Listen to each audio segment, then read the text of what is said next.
नमस्कार, मी प्राजक्ता तांडेल. बुलेटिनमध्ये आपलं सगळ्यांचं स्वागत. बातमीपत्राच्या सुरुवातीला एक मोठी बातमी. शिवसेनेचे खासदार राहुल शेवाळे यांनी मानहानीच्या दाव्याबद्दल दिल्ली हायकोर्टात दाखल केलेल्या याचिकेवर 17 एप्रिलला सुनावणी होणार आहे आणि या याचिकेवर सुनावणीवेळी हजर राहण्यासाठी उद्धव ठाकरे, आदित्य ठाकरे आणि संजय राऊत यांना उपस्थित राहण्यासाठी समन्स बजावण्यात आलेलं आहे.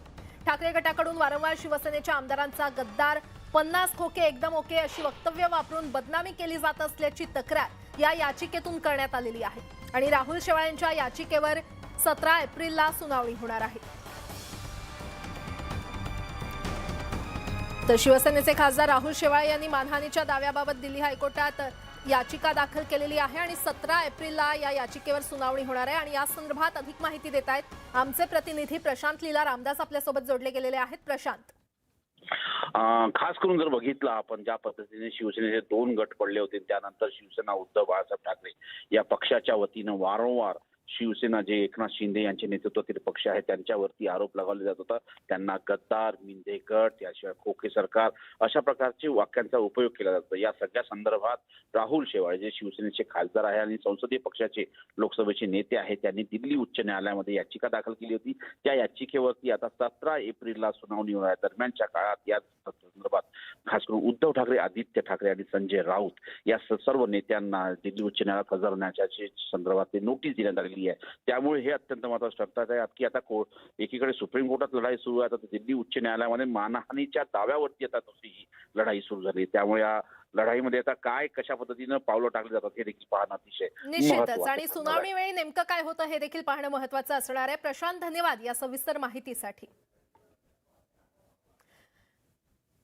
आणखीन एक मोठी बातमी. माजी मंत्री हसन मुश्रीफ यांच्या भोवतीचा चौकशीचा फास ईडीनं आणखीनच घट्ट केलेला आहे, कारण मुश्रीफ यांचे व्यावसायिक भागीदार आणि वादग्रस्त ब्रिक्स कंपनीचा सर्वेसर्वा चंद्रकांत गायकवाड याला ईडीनं चौकशीसाठी समन्स बजावलेलं आहे. चंद्रकांत गायकवाड बरोबरच त्याच्या नातेवाईकांना देखील ईडीनं चौकशीसाठी बोलावलेलं आहे. गायकवाड आणि त्याच्या नातेवाईकांना ईडीनं 30 मार्च रोजी चौकशीसाठी हजर राहण्यास सांगितलं असल्याचं कळतंय. या क्षणाची अतिशय मोठी बातमी आपण पाहतोय. त्यामुळे हसन मुश्रीफ यांच्या अडचणी आता आणखीनच वाढण्याची शक्यता आहे आणि या संदर्भात अधिक माहिती देत आहेत आमचे प्रतिनिधी चंद्रकांत फुंदे आपल्यासोबत जोडले गेलेले आहेत. चंद्रकांत, हसन मुश्रीफ यांच्या अडचणी आता वाढण्याची शक्यता आहे कारण गायकवाड याला चौकशीचे समन्स बजावण्यात आलेत. हो, ईडीने आपल्याला माहिती पाठीमागच यांच्या घरावर आणि ऑफिसवर धाडी टाकल्या होत्या. साखर कारखान्या संबंधीचा सगळा विषय आहे. हसन मुश्रीफ यांच्या नंतर मध्यंतरी हसन मुश्रीफ यांच्या घरी धाडी टाकल्या. पुन्हा एकदा त्यांना चौकशीला बोलवलं आणि आता त्यांचे जे भागीदार आहेत, पार्टनर, हे जे चंद्रकांत गायकवाड, त्यांनाही त्यांची ब्रिक्स इंडिया नावाची कंपनी आहे, त्या कंपनी मार्फत हा कारखाना सगळा उभारला गेला होता, नंतर चालवायला दिलं गेलं होतं, म्हणून त्यांना पुन्हा एकदा समन्स बोलवलंय.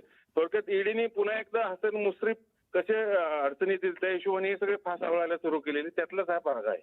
बरं चंद्रकांत, धन्यवाद या सविस्तर माहितीसाठी.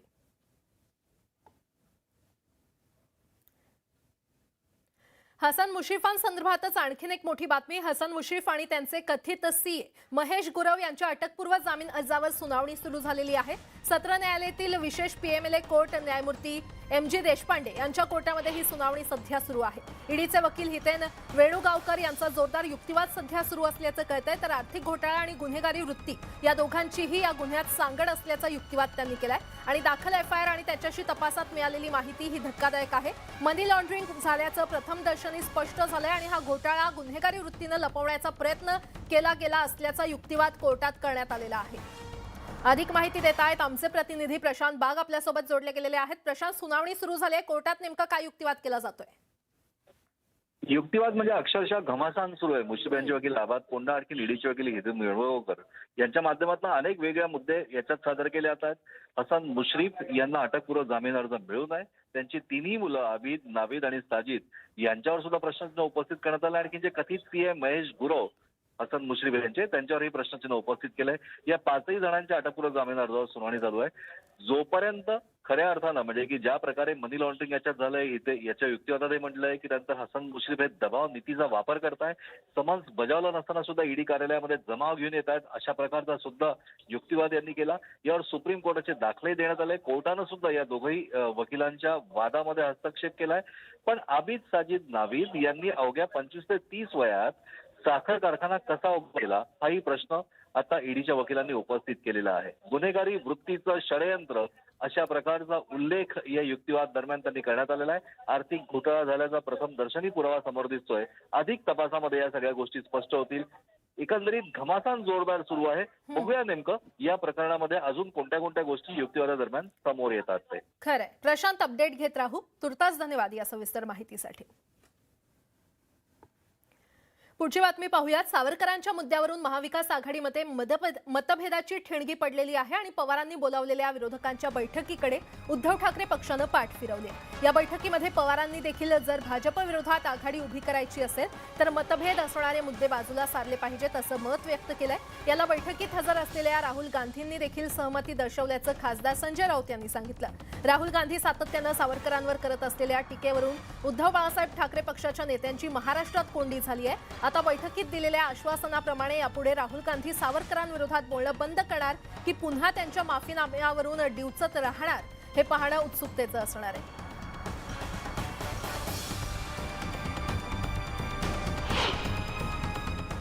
वीर सावरकर हे एक महान देशभक्त होते. ते एक महान क्रांतिकारक होते. ते एक महान समाजसुधारक होते. आणि शिवसेनेला, आमच्या संपूर्ण महाराष्ट्राला त्यांच्याविषयी कायम आदर आहे. त्याच्यामुळे आम्हाला या ढोंग्यांनी वीर सावरकर सांगण्याचा प्रयत्न करू नये. आम्ही सावरकर जगतोय आणि जगलोय. सावरकरांच्या बद्दल काय भूमिका आहे ती परवा मालेगावला सांगितलेली. आमची वेगवेगळ्या लोकांच्या, आपण या राष्ट्रवादीला सगळ्या महापुरुषांच्या बद्दल आदर आहे. आपण नेहमी सन्मान आदराचीच भावना ठेवली पाहिजे. काँग्रेसची भूमिका मांडावी. आपण आपल्या सर्व जाती धर्माला बरोबर घेऊन जातो, हीच आपली सर्व धर्म समभाव, हीच आपली भूमिका आहे. एक तर गोष्ट स्पष्ट आहे, सावरकरांनी माफी मागितली होती, माफीपत्र लिहिली होती, हे तर रेकॉर्डवरती आहे. त्यामुळे राहुल गांधी म्हणले की त्यांनी माफी मागितली होती, मी तशी माफी मागणार नाही. यात राहुल गांधीचं काही चुकलंय असं म्हणता येत नाही. सावरकरांनी माफी मागितली ती त्यांनी मागावी की नाही यासंबंधी बोलण्याचा प्रत्येकाला अधिकार आहे. एका बाजूला सोबत राहायचं आणि नंतर मग अशा प्रकारे परस्पर विरोधी विधानं करत राहायचं, याच्यामुळे काही शक्ती एकवटली जाणार नाही हे आघाडीच्या नेत्यांनी समजलं पाहिजे. दुहेरी निष्ठा ठेवून काही चालत नाही, हा एक भाग आहे. आता कोणाची निष्ठा कोणाकडे हे ज्याचं त्यांनी ठरवावं, मग ती निष्ठा असेल तर त्याप्रमाणे वागलं पाहिजे. स्वातंत्र्यवीर सावरकरांच्या मुद्द्यावरून काँग्रेसमध्येच दुमत असल्याचं पाहायला मिळतंय. राहुल गांधींची खासदारकी रद्द झाल्यानंतर काँग्रेस नेत्यांची बैठक पार पडली आणि यावेळी बैठकीमध्ये काही खासदारांनी स्वातंत्र्यवीर सावरकरांचा मुद्दा टाळण्याचं नमूद केल्याची माहिती सूत्रांकडून मिळते. सावरकरांच्या मुद्द्यावरून पक्षाचं नुकसान होत आहे असा मुद्दा काही खासदारांनी उपस्थित केला. त्यामुळे सावरकर मुद्द्यावरून काँग्रेसमध्येच दुमत असल्याचं पाहायला मिळतंय.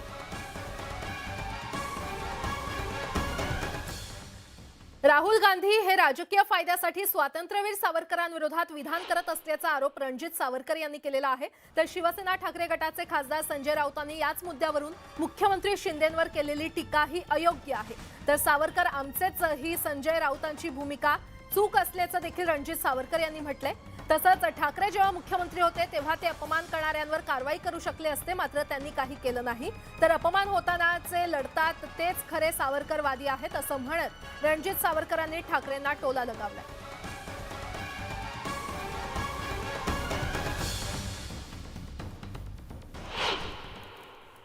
सावरकरांच्यावर जी कॉन्ट्रोवर्सी सुरू आहे ती अत्यंत दुर्दैवी आहे आणि माझं असं स्पष्ट मत आहे की सावरकरांचा वापर राहुल गांधी हे त्यांच्या राजनीतीकरता करतायत. इतकंच नाही तर सावरकर हे हिंदुत्ववादाचे प्रणेते आहेत. त्यांना विरोध केला तर मुसलमान आपल्या पाठीशी उभे राहतील अशा दृष्टीने ते मुस्लिम पोलरायझेशनचा पण प्रयत्न करत आहेत आणि एका राष्ट्रभक्ताच्या नावाचा अशा प्रकारे उपयोग होणे अत्यंत गंभीर आहे. उद्धव ठाकरे यांनी जी भूमिका घेतली आहे की आम्ही अपमान सहन करणार नाही, ही स्वागतार्ह असली तरी ते स्वतः मुख्यमंत्री असताना महाराष्ट्र काँग्रेसचं मुखपत्र असलेलं शिदोरी या मासिकात अत्यंत आक्षेपार्ह भाषेत, अश्लील भाषेत सावरकरांवर टीका करणारे लेख झाले.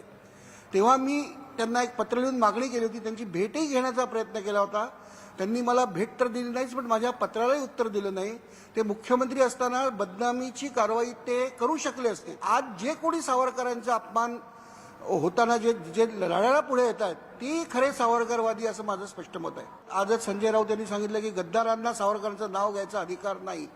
माझ्या दृष्टीने एक विशेष असा अगदी सरळ आहे की बाळासाहेबांनी सावरकर स्मारकासाठी जागा मिळवून देण्याला खूप प्रयत्न केले. बाळासाहेबांना खूप आदर होता आणि बाळासाहेबांनी मणिशंकर अय्यरला जोडेमारो आंदोलनही केलं. तर बाळासाहेबांसारखा कर्तृत्ववान व्यक्तीचा वारसा घेत त्यांचं नाव सांगत सावरकर केवळ आमचेच आहेत असा जो आज त्यांनी जो स्टँड घेतलाय तो अत्यंत दुर्दैवी आहे.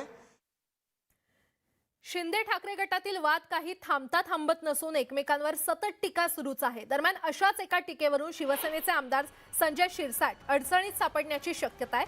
शिवसेना पदाधिकारी मेळाव्यामध्ये बोलताना शिरसाट यांनी ठाकरे गटाच्या नेत्या सुषमा अंधारे यांच्याविषयी केलेल्या वक्तव्याविरोधात महिला आयोगाकडे तक्रार करण्यात आली आहे. सुषमा अंधारे यांनी ही तक्रार दिली आहे. तसंच पोलिसांमध्ये देखील रीतसर तक्रार दाखल करण्यात आली आहे. तर संभाजीनगरमध्ये ठाकरे गटाच्या महिला पदाधिकाऱ्यांनी शिरसाट यांच्या विरोधात आंदोलन केलंय.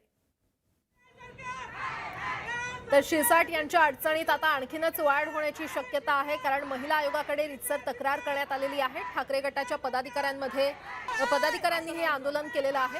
संभाजीनगरमध्ये महिला आक्रमक झाल्या असल्याचं पाहायला मिळतंय.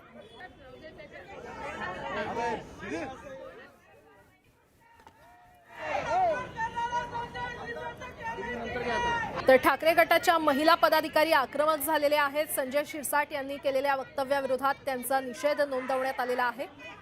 शिवसेना पदाधिकारी मेळाव्यामध्ये बोलताना शिरसाट यांनी ठाकरे गटाच्या नेत्या सुषमा अंधारे यांच्याविषयी केलेल्या वक्तव्याप्रकरणी महिला आयोगाकडे तक्रार दाखल करण्यात आलेली आहे. आणि आता एक मोठी बातमी, उमेश पाल अपहरण प्रकरणातली ही अपडेट आहे. अतिक अहमदसह 10 जण दोषी ठरवण्यात आलेले आहेत. प्रयागराज कोर्टानं हा महत्त्वपूर्ण निकाल दिलेला आहे. या क्षणाची अतिशय मोठी बातमी आपण पाहतोय. उमेश पाल अपहरण प्रकरणात अतिक अहमद याच्यासह 10 जणांना दोषी ठरवण्यात आलेला आहे. प्रयागराज कोर्टानं हा महत्त्वपूर्ण निकाल दिलाय.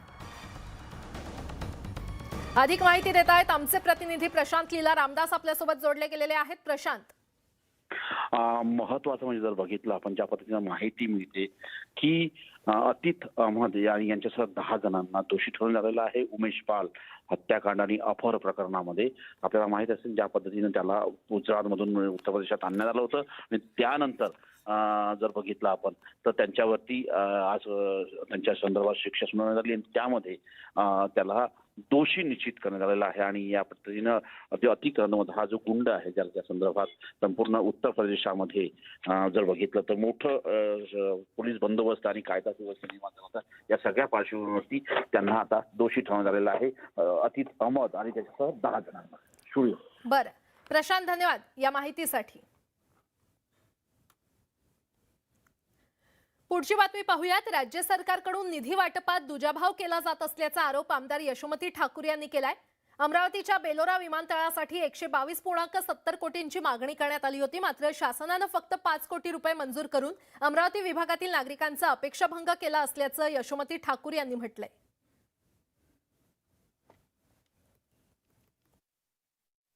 खूप आरडाओरडा होतो, धर्माच्या नावावर खूप राजकारण होतं.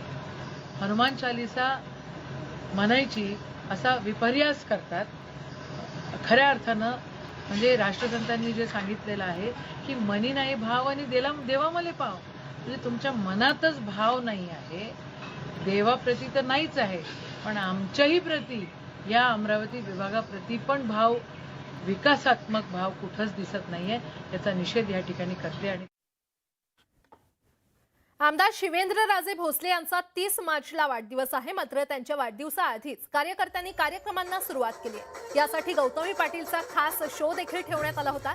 या कार्यक्रमाला जावळी तालुक्यातील कुडाळ येथील कार्यकर्त्यांनी उत्स्फूर्त असा प्रतिसाद दिलाय. यावेळी आमदार शिवेंद्रराजे भोसले हे देखील या कार्यक्रमाला आवर्जून उपस्थित होते.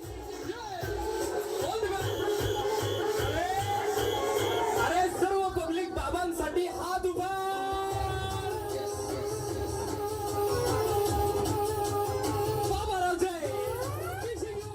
सगळ्यांचं लक्ष फक्त एकच आहे, सबसे कातील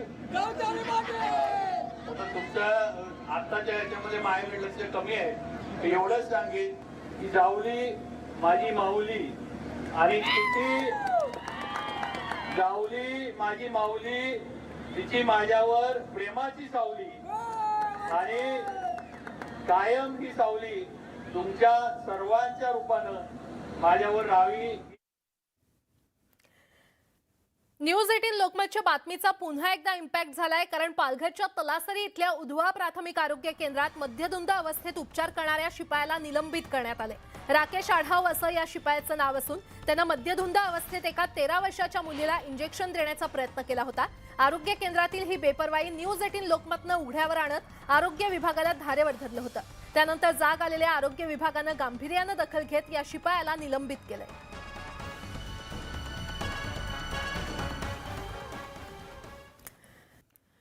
ब्रेक नंतर आपलं पुन्हा एकदा स्वागत. वळूयात पुढच्या बातमीकडे. शिर्डीमध्ये नुकत्याच पार पडलेल्या महापशुधन एक्स्पोच्या निमित्तानं शेतकरी बांधवांसाठी मनोरंजनाचे कार्यक्रम आयोजित करण्यात आले होते. या दरम्यान भाजपचे खासदार सुजय विखे यांनी 1 2 का 4 आणि मेहुना डॉन या गाण्यावर ताल धरला.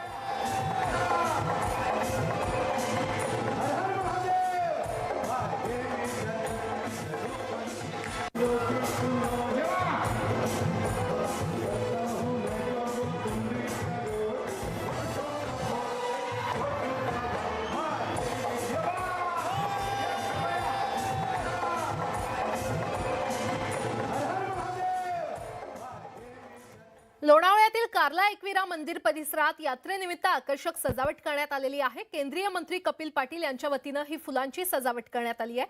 या सजावटीसाठी 1,500 किलो देशी विदेशी रंगबिरंगी फुलं वापरली असून शेकडो कारागिरांनी इथे मेहनत घेतली आहे. कार्ला गडाला आकर्षक अशी विद्युत रोषणाई देखील करण्यात आलेली आहे आणि यात्रेकरता हजारो भाविक कार्ल्यामध्ये दाखल झालेत.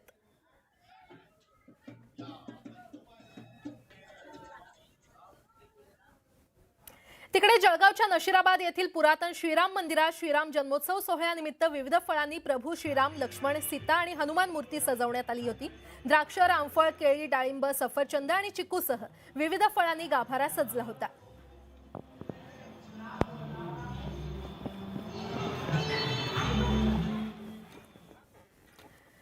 या बातम्यांसह या बुलेटिनमध्ये वेळ झाली इथेच थांबण्याची. मात्र ताज्या घडामोडींसाठी पाहत रहा न्यूज 18 लोकमत.